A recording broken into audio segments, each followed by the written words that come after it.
20 minute में 20 खबरों में आप सभी दर्शकों का स्वागत है। आपके साथ मैं हूं आसिफ। हम अगले 20 मिनट में आपको देश दुनिया की 20 ऐसी खबरें बताने वाले हैं जो इस वक्त ना केवल सुर्खियों में है बल्कि दिलचस्प और अहम भी है। तो शुरू करते हैं 20 मिनट में 20 खबरों का सिलसिला। सबसे पहले देखते हैं राजस्थान की कौन कौन सी खबरें इस वक्त अहम हैं। लपलपाती लपटें और ऊपर उठता धुएं का गुबार, तस्वीरें चूरू की हैं। यहाँ नेशनल हाईवे 52 पर आमने सामने हुई ट्रक और टैंकर की भिड़ंत के बाद आग लग गई, जिससे एक ट्रक में सवार 2 लोग जिंदा जल गए। जिंदा जले लोग हरियाणा के गुहाड़ा के थे, जिनका नाम कतारा सिंह और नपे सिंह बताया जा रहा है। हादसे में दूसरे ट्रक के लोगों की मौत की भी आशंका है। करीब 4 घंटे की मशक्कत के बाद आग पर काबू पाया जा सका, लेकिन जब तक आग पर काबू पाया जाता तब तक नेशनल हाईवे पर जाम लग गया। रात को दोनों तरफ वाहनों की लंबी कतारें लग गयी। मिली जानकारी के मुताबिक चूरू के गांव सिरसला के पास NH 52 पर रिफाइंड तेल से भरे टैंकर और ट्रक की भिड़ंत के बाद दोनों में आग लग गई। दुधवा खारा पुलिस ने हादसे में 2 लोगों के जिंदा जले होने की पुष्टि की है। टैंकर में रिफाइंड तेल होने के कारण देखते ही देखते दोनों ट्रक आग के गोले में तब्दील हो गए। लपटों ने पलक झपकते ही टैंकर के कैबिन में मौजूद ड्राइवर और कंडक्टर को झुलसा दिया। उन्हें नीचे उतरने का मौका तक नहीं दिया और दोनों कैबिन में ही जिंदा जल गए। आग लगने के बाद दोनों ट्रकों से हुए धमाके और उठते धुएं को कई किलोमीटर दूर से देखा जा सकता था। 4 घंटे तक लगी भीषण आग के बाद सब कुछ जलकर खाक हो चुका था। दूसरे ट्रक में अवशेष तक नहीं मिले हैं। पुलिस ट्रक की डिटेल के आधार पर आगे की कार्रवाई में जुटी है। राज्य सरकार ने जयपुर नगर निगम ग्रेटर को झटका दिया है। 28 जनवरी की साधारण सभा में गठित 28 में से 27 समितियों के गठन को नगर पालिका अधिनियम की धारा के विपरीत मानते हुए स्वायत्त शासन विभाग ने गुरुवार को निगम के प्रस्ताव को निरस्त कर दिया, जिसके बाद अब निगम में बीजेपी का बोर्ड नई रणनीति बनाने में जुट गया है। शुक्रवार को mayor Soumya Gurjar, deputy mayor Puneet Karnawat समेत भंग की गई समितियों के चेयरमैन निगम मुख्यालय पहुंचे और उसके बाद आगे की रणनीति को लेकर चर्चा की। इस दौरान मेयर सौम्या गुर्जर ने चेतावनी देते हुए कहा कि जरूरत पड़ने पर कानूनी मदद ली जाएगी। मेयर सौम्या ने कहा कि ये फैसला सरकार और सरकारी मशीनरी का दुरुपयोग है। उन्होंने सरकार के इस फैसले को बौखलाहट से भरा कदम बताया। लीगल की अगर जरूरत पड़ी तो हम लीगल भी जाएंगे और सच्चाई जो है, सच्चाई की जीत होगी। नहीं, डिसेंट नोट की भी एक, आप सबको भी पता होगा, एक प्रक्रिया होती है कि अगर डिसेंट नोट अगर असहमति होती है तो बोर्ड मीटिंग में ही जाहिर करनी थी कि हमें इस चीज़ पे असहमति है। फिर भी अगर हम वो निर्णय को उसको पास करते तब डिसेंट नोट भेजा जाता है। ऐसा नहीं है कि गुपचुप कमरे के अंदर को डिसेंट नोट भेज दिया जाता है। सरकार का हाथ कामगारों के साथ। प्रदेश की गहलोत सरकार सिर्फ वादे ही नहीं करती बल्कि वक्त आने पर उस वादे को पूरा भी करती है, और वो भी बगैर ज्ञापन के, बगैर रिमाइंड कराए। तभी राजस्थान सरकार के कर्मचारी सीएम गहलोत का आभार जताते नहीं थक रहे। दरअसल राजस्थान सरकार ने राज्य कर्मचारियों को कोरोना काल में काटा गया 15 दिन का वेतन वापस लौटाने का आदेश दिया है। मुख्यमंत्री अशोक गहलोत ने बजट भाषण में कोरोना काल में काटे गए वेतन को वापस देने की घोषणा की थी। इसी घोषणा की पालना में वित्त विभाग ने वेतन वापसी के आदेश जारी कर दिए हैं। इसके तहत सरकार कर्मचारियों को लगभग 1600 करोड़ रुपए का भुगतान करेगी। गौरतलब है कि सरकार ने मार्च 2020 में लगाए गए लॉकडाउन के दौरान अलग अलग आदेश जारी कर राज्य के कर्मचारियों के वेतन में 15 दिन की कटौती की थी, जिसे सरकार ने वित्तीय स्थिति ठीक होने के बाद वापस लौटाने की बात कही थी। जब मुख्यमंत्री ने राज्य विधानसभा में बजट पेश किया तब रोके गए वेतन को वापस जारी करने की घोषणा की थी, और इसी घोषणा की पालना में वित्त विभाग ने आदेश जारी कर दिए हैं। घोषणा पर कर्मचारियों ने सीएम गहलोत का दिल से आभार जताया है। सरपंचों की यही पुकार, पंचायतों को फंड दो सरकार। सचिवालय के बाहर नारेबाजी कर आक्रोश जता रहे सरपंच। सरकार की ग्राम पंचायतों के प्रति बेरुखी से आहत हैं। ग्राम पंचायतें फंड को तरस रही हैं, जिसके चलते गांव का विकास ठप हो गया है। जनता सरपंचों को कोस रही है और सरपंच सरकार को। अब थक-हार कर सरपंचों ने 8 मार्च को विधानसभा कूच करने का ऐलान किया है। गांव में क्या है कि जनता बहुत सरपंचों को घेर रखा है और सरपंचों को पंचायत में नहीं घुसने दे रही है, क्योंकि 1 साल से कोई विकास का काम जो नए सरपंच बने वो कोई भी नहीं करा पा रहा है। इसलिए हम मजबूर होकर विधानसभा घेरने का हमने प्लान बनाया है। कोरोना का बहाना करके अब तक तो टाइम निकाल दिया, मगर अब कोरोना जिसे खत्म होने की लोगों को कह रहे हैं, कोरोना खत्म हो गया, पैसा लाओ, गांव का विकास कराओ। गांव में पेयजल व्यवस्था बंद पड़ी हुई है, जगह जगह कचरे के ढेर हैं। और ये जो मोबाइल्स चल रहे थे, ये जो मठाधीश बने हुए थे कैदी, ये निश्चित रूप से कहीं ना कहीं इसमें हमारे जेल विभाग के कर्मियों की भी मिलीभगत थी। ये स्वाभाविक है आपका सोचना। अपराधियों से सांठगांठ रखने वाले जेल कर्मचारी अपनी हरकतों से बाज आएं या फिर अपनी करतूत का अंजाम भुगतने के लिए तैयार रहें, क्योंकि उनकी हरकतें ऑपरेशन फ्लश आउट को पलीता लगा रही हैं। तभी प्रदेश भर की जेलों में हालात सुधरने का नाम नहीं ले रहे हैं। जी हां, जोधपुर जेल में 1 दर्जन से अधिक मोबाइल मिलने से ऑपरेशन फ्लश आउट पर सवाल उठ रहे हैं। एक और जहां इस मामले में डीजी जेल ने जांच के आदेश जारी कर दिए हैं, तो वहीं ऑपरेशन फ्लश आउट को 31 मार्च तक और बढ़ा दिया गया है। हालांकि डीजी जेल राजीव दासोत लगातार सुधार में लगे हैं। अब तक 3 जेल स्टाफ को बर्खास्त किया जा चुका है, तो 59 कर्मचारियों के खिलाफ विभागीय कार्रवाई शुरू हो चुकी है। इसके अलावा एक ही जेल में कई सालों से तैनात 40 कर्मचारियों का तबादला भी किया जा चुका है। कैदी भी 98% के करीब इस तरह के हैं जो कि अच्छा व्यवहार करते हैं, अपनी जेल में सज़ा को कम करवाना चाहते हैं अच्छे आचरण की वजह से। सिर्फ 2% बंदी ही हार्डकोर है।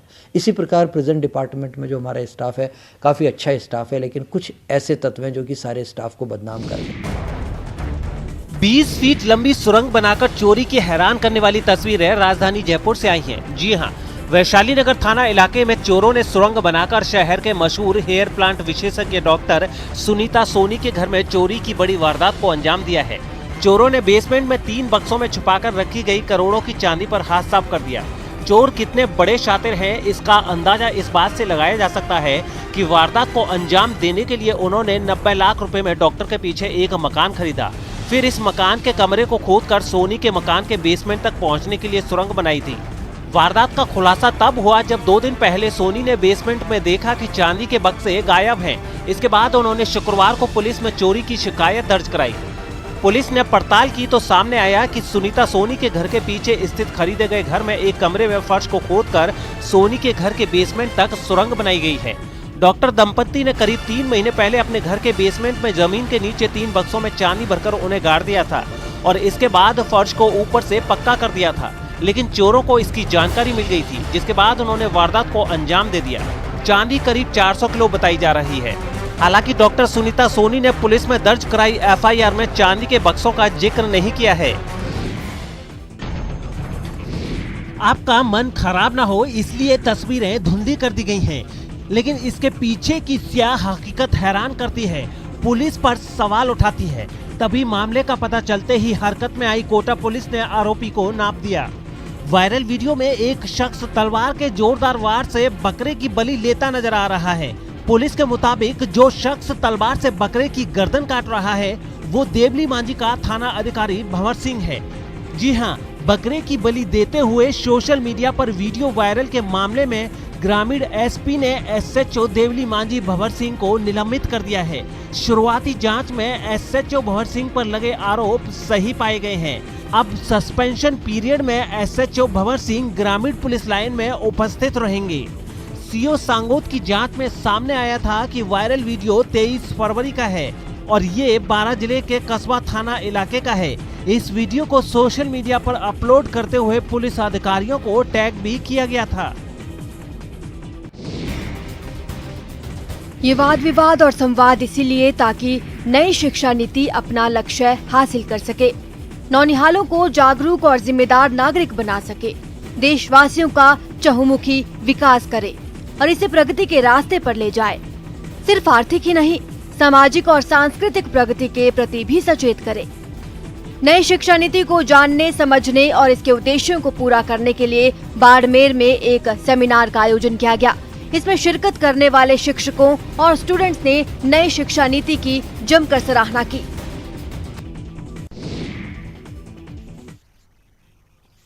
20 मिनट 20 खबरों में अब देख लेते हैं कुछ दूसरे राज्यों की खबरें।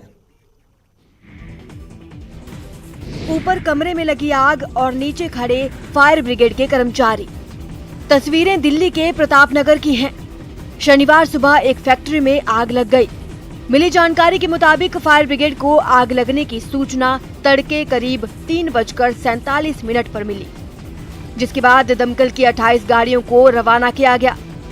जानकारी के मुताबिक फैक्ट्री के पहले फ्लोर से एक व्यक्ति का शव बरामद हुआ है।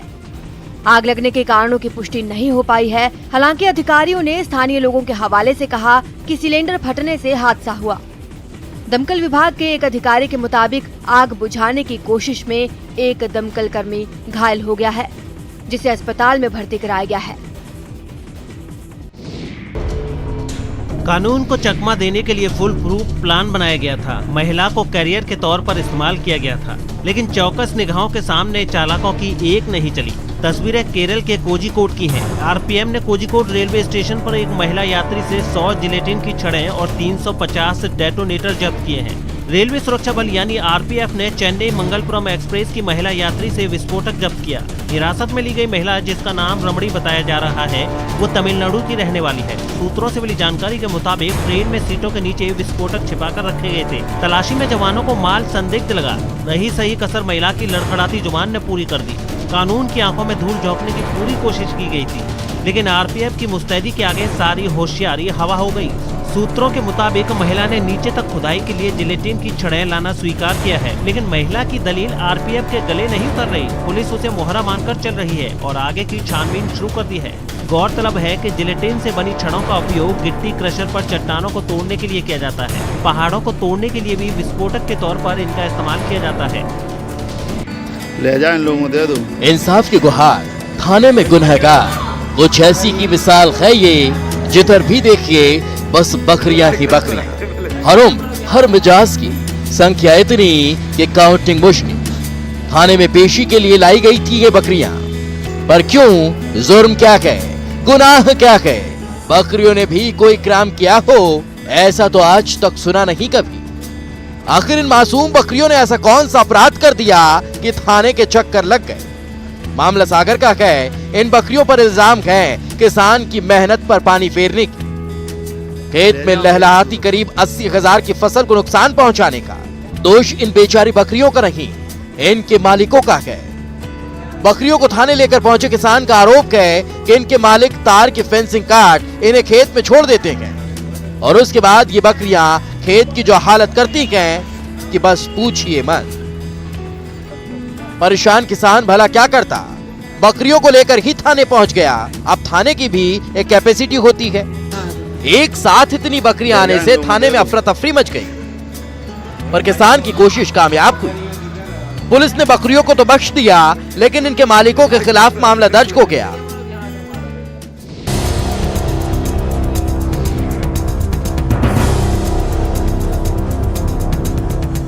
प्रदेश के खंडवा की छगांव माखन पुलिस ने एक अंतर्राष्ट्रीय लुटेरी दुल्हन को गिरफ्तार किया है। इस दुल्हन के कारनामे के बारे में आप जानेंगे तो हैरान रह जाएंगे। यह लुटेरी दुल्हन गिरोह जरूरतमंद शादी करने वाले ग्राहक को ढूंढकर उससे शादी कर उससे पैसे ऐंठ कर फरार हो जाती थी। पुलिस ने इस लुटेरी दुल्हन समेत 3 लोगों को गिरफ्तार कर लिया है। पुलिस की माने तो छगांव माखन का एक पीड़ित सदाशिव गुर्जर ने 2 अप्रैल 2019 को केस दर्ज करवाया था, जिसमें उसने शिकायत दर्ज कराई थी कि दीपिका उर्फ दीपाली नाम की एक महिला ने 28 मार्च 2019 को उससे शादी कर अगले ही दिन उसकी मां की बीमारी का बहाना बनाकर उससे 90,000 रुपए लेकर महाराष्ट्र फरार हो गई थी। पीड़ित की शिकायत पर लगातार छगांव माखन पुलिस आरोपी महिला की तलाश कर रही थी और इस मामले में विवाह करवाने वाले 2 अन्य उसके साथी भागवत और राजेश की भी पुलिस तलाश कर रही थी। इस दौरान कुछ और ऐसे ही फर्जी विवाह की शिकायत की जानकारी खंडवा पुलिस को लगी थी। तब से लगातार इन आरोपियों की तलाश में पुलिस डटी हुई थी। आखिरकार 2 साल की मशक्कत के बाद खंडवा पुलिस की स्पेशल टीम को यह महिला और उसका साथी पुलिस के हत्थे चढ़ गया। लुटेरी दुल्हन के घर से भारी मात्रा में फर्जी आधार कार्ड भी मिले हैं। जहां तक नजर वहां तक कतार। तस्वीरें जम्मू संभाग के चिनैनी तहसील की हैं। यहाँ से करीब 2 किलोमीटर दूर जम्मू श्रीनगर हाईवे पर मादा पुल और 0 पॉइंट के बीच एक गुफा मिली है। ये गुफा करीब 20 फीट लंबी और करीब 6 फीट ऊंची है। गुफा में कुछ आकृतियाँ भी बनी हुई हैं। गुफा के आसपास लोगों का जमावड़ा लगा हुआ है। गुफा के बारे में जानकारी मिलते ही दूर दूर से लोग इसे देखने के लिए पहुंच रहे हैं। लोग गुफा के अंदर भी जा रहे हैं और फोटो खींचने का कोई मौका नहीं छोड़ रहे। आकृतियों के पत्थर का रंग भी बाकी पत्थरों से अलग है। हम लोग माता रानी के दर्शन करके पटनी टॉप जा रहे थे और ये रास्ते में ये लोग कोई काम कर रहे थे। यहाँ पे पौराणिक गुफा मिली है और वहाँ पे दर्शन किए हैं हमने। बहुत पुरानी गुफा लग रही है, छोटे से शिवलिंग है और महादेव जी का घुटना है।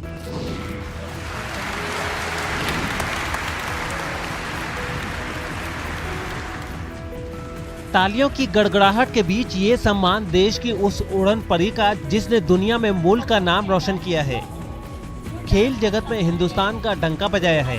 तस्वीरें असम की राजधानी गुवाहाटी की हैं, जहां मशहूर महिला एथलीट हिमा दास को मुख्यमंत्री सर्बानंद सोनोवाल ने डीएसपी नियुक्त किया है, जिसके बाद उनकी खुशी का ठिकाना नहीं रहा। हिमा ने खुशी जाहिर करते हुए मुख्यमंत्री सर्बानंद सोनोवाल को धन्यवाद दिया। गौरतलब है कि मुख्यमंत्री ने ये फैसला गुवाहाटी में कैबिनेट भवन में आयोजित मंत्रियों की बैठक में लिया था। आपको बता दें कि हिमा दास असम के नगांव जिले के धिंग गांव की रहने वाली हैं। हिमा एक साधारण किसान परिवार से आती हैं। वो परिवार के 6 बच्चों में सबसे छोटी हैं। हिमा पहले लड़कों के साथ फुटबॉल खेलती थी और एक स्ट्राइकर के तौर पर अपनी पहचान बनाना चाहती थी। उन्होंने कुछ साल पहले ही रेसिंग ट्रैक पर कदम रखा था। हिमा दास पहली भारतीय महिला एथलीट हैं जिन्होंने किसी भी फॉर्मेट में गोल्ड मेडल जीता है। उन्होंने IAAF वर्ल्ड अंडर 20 चैंपियनशिप में 51.46 सेकंड में ये उपलब्धि अपने नाम की। हिमा दास साल 2019 में 5 स्वर्ण पदक भी जीत चुकी हैं।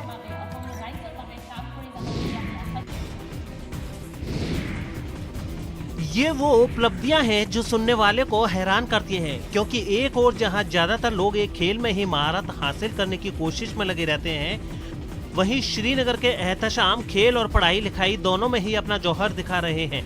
एहतशाम को रॉक क्लाइंबिंग में ब्रॉन्ज मेडल मिला है। ये होनहार अल्ट्रा मैराथन रनर भी है। बहरहाल इनकी कामयाबियों का कारवां यही नहीं थमता। Association of people of Asia ने इन्हें यूथ आइकॉन अवार्ड से भी नवाजा है। इंटरनेशनल यूथ यूनाइटेड एक इंटरनेशनल ऑर्गेनाइजेशन है, हेडक्वार्टर्ड इन फिलीपींस। अभी जून में उन्होंने मेरे को after series of interviews and analysing मेरा previous achievements, they have appointed me as the country director for India. CCTV